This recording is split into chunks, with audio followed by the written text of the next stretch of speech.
Un saludo muy especial para todas las personas que a esta hora nos acompañan en esto que se llama Al Día con el Agro, un espacio de opinión y actualidad hecho especialmente para ustedes. Y el día de hoy, como siempre, tenemos invitados muy especiales para hablar de temas coyunturales que están sucediendo hoy en el agro del país. Por eso a esta hora nos acompaña el presidente y director ejecutivo nacional de Dignidad Agropecuaria. Él es Óscar Gutiérrez, que justamente pues esta organización ha venido trabajando por más de 10 años en varios sectores productivos del país, mostrando la lucha que día a día tienen que trabajar pues justamente los que viven del campo colombiano. Entonces, Óscar, ¿cómo estás? Para nosotros es un placer. Mucho gusto. Muchas gracias por la invitación que nos hicieron en el día de hoy. Cordial saludo a toda la teleaudiencia y bueno, muy complacidos de poder explicar muchas de las cosas que hacemos en Dignidad Agropecuaria en defensa no solo de los productores agropecuarios, sino también de la economía agrícola del país y de la necesidad de alcanzar una seguridad y una soberanía alimentaria. Claro que sí, y que tú decías justamente es el objetivo principal que ustedes tienen como Dignidad Agropecuaria. Han venido trabajando por más de 10 años por esa lucha de los campesinos, de nuestros agricultores. Hablemos un poco de qué es Dignidad Agropecuaria y cuál es el papel que ahorita ustedes están llevando a cabo. A ver, te cuento una historia que es muy sencilla pero muy bonita.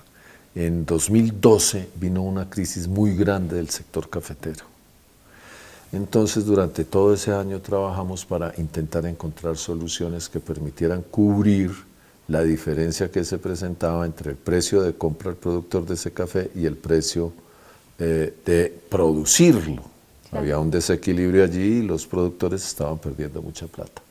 En 2013 se realizó un gran paro cívico cafetero nacional entre los meses de febrero y marzo y posteriormente hubo lo que se conoce y que nosotros llamamos cariñosamente como el paro de las ruanas, el paro de los tierrafrías, ¿cierto? Ese que el presidente Santos dijo que el tal paro no existe, pues resulta que el paro existió y posteriormente también hubo otro paro, ¿cierto? Antes de las elecciones del 2014. Pero después de todos esos paros que fueron muy grandes y en muchos sectores nos dimos a la tarea de recorrer uno a uno. Yo personalmente me caminé casi 5.000 kilómetros, ¿cierto? Por carretera casi todo, buscando los dirigentes de los diversos sectores, productores de papa, de leche, de arroz, de café, ¿cierto? Etcétera, para conformar una sola organización de productores agropecuarios que nos permitiera expresar realmente las dificultades que tienen y las necesidades de que el país entienda que tiene que tener una agricultura con unos agricultores que puedan vivir, trabajar, ganar y producir.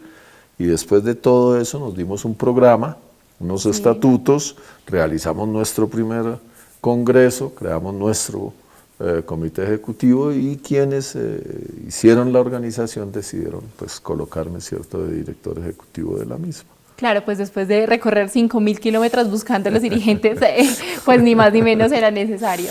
Quería preguntarte por eso, porque ustedes ahorita, a pesar de que Dignidad Agropecuaria es por decir la cabeza, manejan 9 dignidades diferentes, dentro de esas está la dignidad lechera, arrocera, papera, bueno, uno encuentra toda una organización detrás de esto y justamente esta semana ustedes han estado allí movilizándose alrededor del arroz. ¿Cuál ha sido ese papel y por qué ahorita están saliendo a las calles de Bogotá los arroceros del país? Tenemos una situación que es muy compleja. Resulta que este país, por problemas de estacionalidad en la producción, tiene durante el primer semestre el 30% del arroz que nos consumimos los colombianos y en el segundo tiene el otro 70%. Entonces, para poder abastecer el primer semestre hay que hacer una compra y un almacenamiento del arroz que se produce en el segundo semestre. Si el gobierno nacional no participa ayudando, pagando ese almacenamiento que tiene unos costos financieros y unos costos logísticos, ¿cierto?, propios de ese almacenamiento, pues se lo descuentan a los productores y ese descuento a los productores, más unos descuentos que ya han sido muy graves en el transcurso de este primer semestre, los conduciría a una situación ruinosa en la que prácticamente no tendrían utilidad y muchos que no tienen los niveles de producción de 90, 100 bultos, 120 bultos por hectárea, terminarían perdiendo un volumen muy importante de dinero.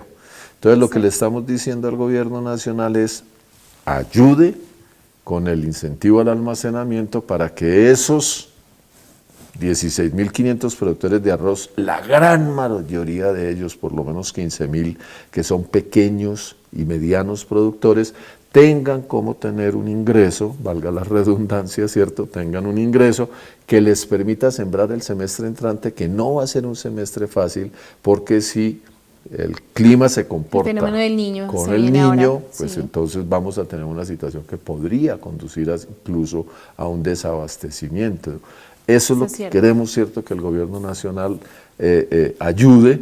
¿Para qué? Pues para poder seguir sosteniendo la producción de ese cereal, que prácticamente ha sido el único que se ha podido defender bien frente a los tratados de libre comercio. Dentro de todos, digamos, los cereales que hay actualmente en el país, el arroz es uno de los más, sino el más importante en ese momento, que está como liderando esa parte, pero justamente pues nosotros estuvimos recorriendo un poco las calles, hablando con varios productores, y esto fue lo que nos dijeron.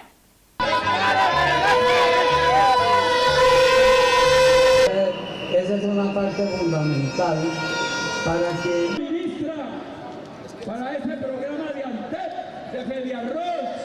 El Espinal es un sector arrocero de más de 5.000 hectáreas, lo cual estamos en peligro, prácticamente en vía de extinción, porque no nos dan las pautas para el cultivo. Ya los insumos son muy costosos, los arriendos también, entonces uno como cultivador tiendes a la quiebra. Una situación crítica porque los costos de producción se nos han incrementado, la balanza se nos ha desequilibrado y con un precio bajo al que estamos recibiendo en este momento, ha tenido una merma de más del 20% en 2 meses, estamos abocados a una crisis económica que no podemos soportar. Ya veíamos entonces algunas imágenes y el reclamo justamente de varios productores de arroz que vinieron de distintas regiones. Fueron más de 1.500 productores en las calles de la capital frente al Ministerio de Agricultura. ¿Por qué no se han logrado llegar a un acuerdo con el gobierno nacional? Porque es una negociación pues que no es sencilla. El gobierno nacional anda en una idea que puede ser una idea que finalmente se desarrolle, y es que algún día se termine con ese incentivo y se pueda hacer el proceso de secado y almacenamiento y se pueda desequilibrar esta situación que tenemos de segundo semestre 70%, primer semestre 30%, porque realmente tanto en el primero como en el segundo semestre los colombianos comen arroz, la producción debería ser 50 y 50 y no tendríamos el problema o la necesidad de almacenar, pero eso implica una serie de políticas que vamos a ver cómo se concentran con el gobierno nacional, entre otras poder tener agua, porque arroz sin agua se vuelve muy complicado. Sí, ese es un punto clave, y justamente la ministra de Agricultura, Jennifer Mojica, que por cierto pues es una ministra que también está estrenando este cargo, le hemos venido nosotros haciendo un seguimiento. Al principio se habló justamente pues de, por decir, dejar a un lado el incentivo de almacenamiento y empezar ya estrategias productivas, dentro de esto distritos de riego, el tema del agua. Sin embargo, los arroceros en ese momento dijeron, no, eso no funciona. Se habló más o menos de 7.000 millones de pesos, a comparación de 61.000 que se están proponiendo, y ahora más o menos dice 20.000 millones de pesos. ¿Cómo ha sido esa línea cronológica de lo que está sucediendo estos días? Ha sido un proceso. Inicialmente dijeron no más incentivo, no solamente la ministra actual, sino la anterior. Pero les hemos explicado por qué es la necesidad del incentivo. Entonces dijeron, bueno, incentivo sí, pero 20.000 millones. Ahora estamos discutiendo que arranque la política con 20.000 millones y se deje la puerta abierta de que si necesita más para poder hacer toda la tarea bien hecha, pues se destinen otros recursos.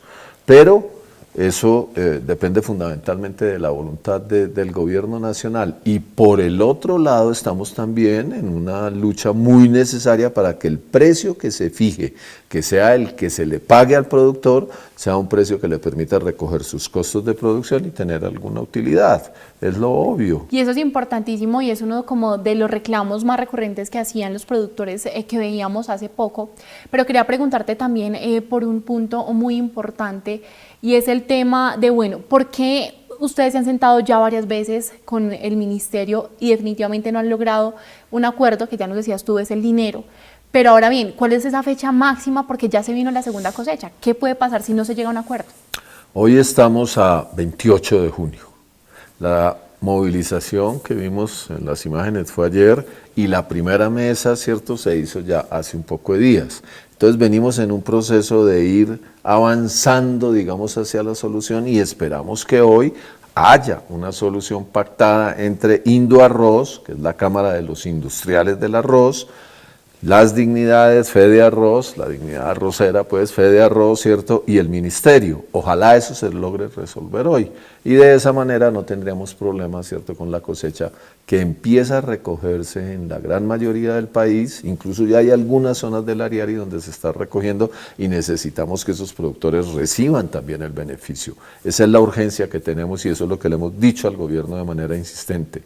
Por favor, atienda esto, ¿cierto?, con rapidez, porque se trata de la sobrevivencia de un montón de productores que si no disfrutan de ese incentivo y de ese precio fijo, pues van a ir a la quiebra, sin lugar a dudas. Hoy hablando de un tema coyuntural en el país y es la situación que viven los arroceros en torno al incentivo del almacenamiento, con justamente el director ejecutivo nacional de Dignidad Agropecuaria, una de las organizaciones más fuertes de los productores en el país. Pues justamente, Óscar, veníamos hablando de todo esto y quería preguntarte por ese llamado entonces que ustedes reiteran hoy al gobierno nacional. ¿Cuál es ese mensaje clave que se debe tener en cuenta en el ministerio? Un precio piso, un incentivo al almacenamiento y un plan que podemos elaborar y que no nos negamos a que se elabore para mejorar toda la productividad y la producción del arroz que consumimos los colombianos. Y un llamado muy especial, que es la clave de todo este asunto: no más tratados de libre comercio. Definitivamente están arrasando con el agro colombiano. El presidente Petro dijo en la campaña que se revisarían esos tratados, se renegociarían. Tenemos claridad de lo que dijo en Purificación, de que al día siguiente de haberse posesionado se suprimirían las importaciones de alimentos, pero nada de eso ha sucedido y ya llevamos 10 meses de gobierno. Entonces nuestro llamado es muy fuerte en ese sentido, a que entendamos que los alimentos que se comen los colombianos deben ser producidos por agricultores colombianos. Eso permite desarrollo, permite generar riqueza, permite hacer economía en el país y permite sin duda un bienestar, ¿cierto?, para quienes producen esos alimentos en medio de las condiciones más duras que ustedes se puedan imaginar. Sí, esto es muy cierto y tocas varios puntos que ya vamos a hablar y vamos a ahondar porque han sido claves dentro de justamente la organización que ustedes lideran, y es luchar en contra del Tratado de Libre Comercio, de las importaciones, lograr cómo articular esa producción nacional con también lo que se está importando. Pero antes quiero hacerte una pregunta y es con el tema del arroz, porque ese es un tema que ha causado varias posturas.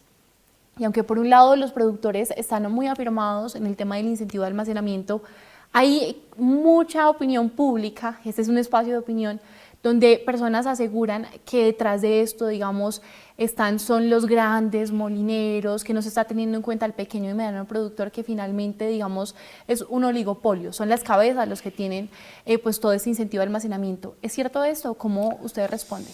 No, mira, es que el mecanismo ¿cómo es? Cuando se acabó el IDEMA, que era quien compraba y almacenaba y guardaba, importaba lo que fuera necesario para el consumo nacional, pues los costos los asumía el IDEMA y le daban un precio de sustentación, un precio, ¿cierto?, al productor que recogía sus costos de producción y su ganancia.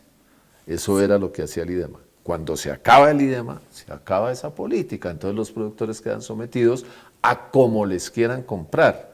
Y este incentivo del que venimos hablando no lo ganamos o se lo ganaron los arroceros en un paro nacional.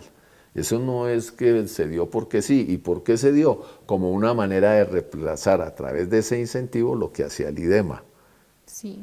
Hay ahora la lectura de que esa es una plata para los industriales. No, sí, es una plata para los industriales si no se pacta un precio fijo y si esos industriales que van a hacer el almacenamiento y por el cual les van a pagar no cumplen las condiciones, ¿cierto?, de ese almacenamiento. Claro, entonces ahí vendría esa articulación, tanto el incentivo de almacenamiento para lo que tú has venido reiterando y es ese precio fijo que pues produzca también esa estabilización para los pequeños y medianos, ¿no? Claro, porque si hay ese precio que les da a ellos una utilidad, todos entendemos que almacenar tiene un costo, porque hay que comprar la cosecha y guardarla. Esa es una plata que está ahí quieta, eso cuesta unos intereses.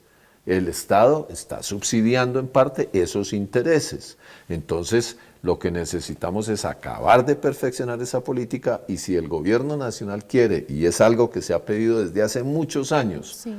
que se resuelva este problema de la estacionalidad y que se pueda hacer secamiento y en finca, y que se pueda romper la estacionalidad con distritos de riego, ¿cierto?, etcétera, etcétera, pues podríamos finalmente acabar con ese incentivo, pero toca hacer todo lo que hay que hacer antes, porque el problema es un problema, exacto, y el problema es un problema estructural de la producción arrocera del país. Claro, eso es importante tenerlo en cuenta. No es generar un cambio de la noche a la mañana, sino poder, digamos, en eso estamos de acuerdo, y es tener un proceso gradual de poco a poco ir implementando esas prácticas productivas sostenibles, pero no quitar de la noche a la mañana el incentivo, ¿verdad? No, nosotros aspiramos a que se resuelva este problema e inmediatamente sentarnos con el Gobierno Nacional, con el Ministerio de Agricultura, que yo sé que está dispuesta, porque la ministra así no lo ha expresado, sí, a elaborar el plan que permita llegar a la vuelta de un año y medio, 2 años, 3 años, o sea, un plan que finalmente elimine ese incentivo y los productores tengan la garantía de que les van a comprar su arroz a unos precios buenos. Parte de eso es obviamente renegociar los TLC. Sí, hablar del sector arrocero en Colombia es hablar de mucha historia que hay detrás, no solo alrededor del incentivo de almacenamiento, sino también dirigirnos hacia crisis que se han vivido por el tema de los precios, que están viviendo hoy pequeños, medianos productores, los industriales, mejor dicho, cada sector tiene su historia y ustedes manejan otros 8 sectores más, que son esas banderas que ustedes tienen como línea agropecuaria.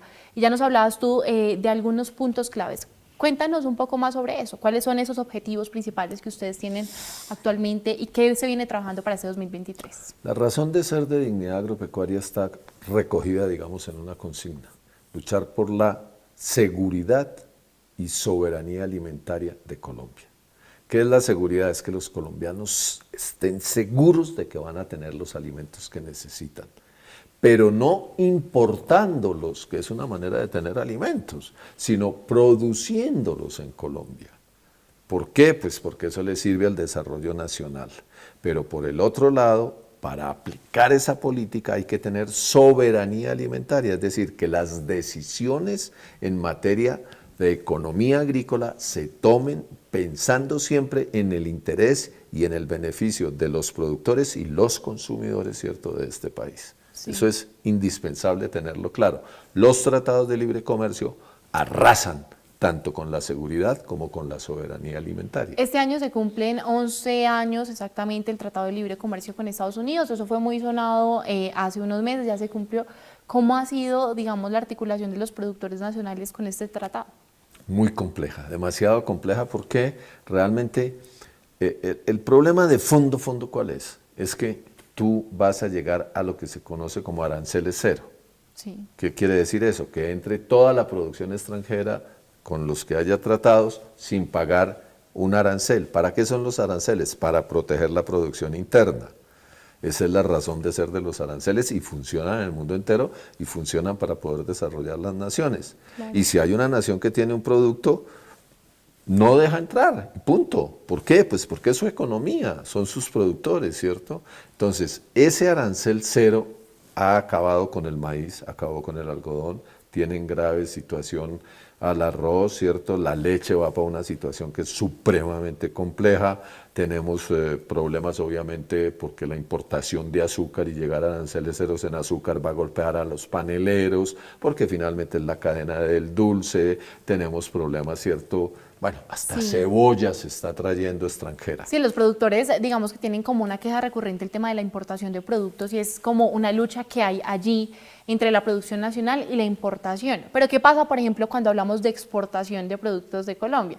Por ejemplo, el café. Ellos son muy abanderados con el tema de que Estados Unidos es el principal mercado también de exportación, o uno de los principales que ellos tienen. ¿Qué pasa allí con esos tratados de libre comercio? No pasa nada. Brasil no tiene tratado de libre comercio con Estados Unidos y vende café en los Estados Unidos. Es que ese es un cuento que montaron para los importadores, los intermediarios, montar su negocio, porque claro, Para ellos es fabuloso traer 15 millones o más de toneladas de alimentos y hacen un billete grandísimo. Si se produjeran en Colombia, quedan eliminados y no harían billetes y no harían nada. Entonces se inventaron un montón de cuentos, que es que entonces no podemos vender flores, que es que entonces no podemos vender café, que es que entonces no podemos vender aguacates, etcétera, etcétera, que son cuentos. Porque vuelvo y te digo, montones de países no tienen tratados de libre comercio con los Estados Unidos y Estados Unidos tiene que comprar lo que necesita, con tratado o sin tratado. Hay relaciones comerciales con China y es impresionante la cantidad de cosas que China le vende a los Estados Unidos. ¿Y hay tratado? No hay tratado. ¿Hay tratado con Europa? No hay tratado con Europa. Entonces, es una manera de Estados Unidos de colocar sus excedentes agrícolas en Colombia. Nosotros no podemos soportarnos eso. Tenemos que buscar nuestro propio camino para producir nuestros alimentos y para tener unas relaciones sobre una cosa que es definitiva en esto: pie de igualdad. Sí, justamente en esto que tú dices, por ejemplo, uno de los sectores que más abanderados están en el tema de no al Tratado de Libre Comercio es el tema de los cerealistas, hablando del arroz justamente. Hablemos un poco de ese impacto que tiene precisamente en esos cultivos. Pero es que, mira, en cereales es gravísimo y en oleaginosas, porque se trata del frijol, se trata del maíz, que es clave para hacer los concentrados necesarios para alimentar los cerdos, los pollos, ¿cierto? O sea, está ligado a tener huevos, a tener pollo, es un producto ¿cierto? básico, o sea, para también los es productores. clave, ¿cierto? Para los alimentos. Está ligado al tema del sorgo, ¿cierto? Está ligado a la producción de soya, que es clave también, ¿cierto? En todas que ha venido las desapareciendo, por cierto, ese Correcto, cultivo eso en es una Colombia. oleaginosa, ¿cierto? Pero además tenemos problemas porque entonces está arrasada la producción de arveja, la producción, bueno, una parte de la arveja, la lenteja está en una situación pues en la que ya prácticamente no hay lenteja nacional, el garbanzo está afectado al 50% del frijol. Entonces, esa dieta básica de los colombianos no se está produciendo por parte de los productores colombianos, excepción el arroz. Exacto. La leche está muy amenazada y ya hay unos problemas muy graves, ¿cierto?, en el sector lácteo, y hay otra serie de problemas en el resto de la producción agrícola del país. Es increíble que el 50%, bueno, el 50% no, todo el cerdo que se vende prácticamente en la costa norte del país sea cerdo, carne de cerdo importada. No tiene sentido, es que criar cerdos, ¿cuál es el problema de criar cerdos? Se puede hacer. Ahora, nosotros tenemos tierra, tenemos agua, tenemos gente, tenemos un capital importante, entonces, ¿por qué no entendemos que lo que tenemos que proteger es nuestra producción y no la del extranjero? Es muy cierto, y es que detrás de todo esto pues hay muchas aristas, porque para entender el agro hay que entender definitivamente toda una biblioteca, una enciclopedia gigantesca, y aún así uno no deja de entender todo lo que pasa en el campo colombiano específicamente. Pues hay muchos temas de qué hablar que nos quedan ahí en el tintero, pero se nos está acabando el tiempo. Óscar, muchísimas gracias por acompañarnos. No, muchísimas gracias a ustedes por darnos la oportunidad de explicar cosas al país. Y bueno, agradecerles inmensamente el cubrimiento que hicieron sobre los temas, ¿cierto?, de esta situación que estamos atravesando en el arroz. Y vamos para adelante, hay que seguir defendiendo lo nuestro.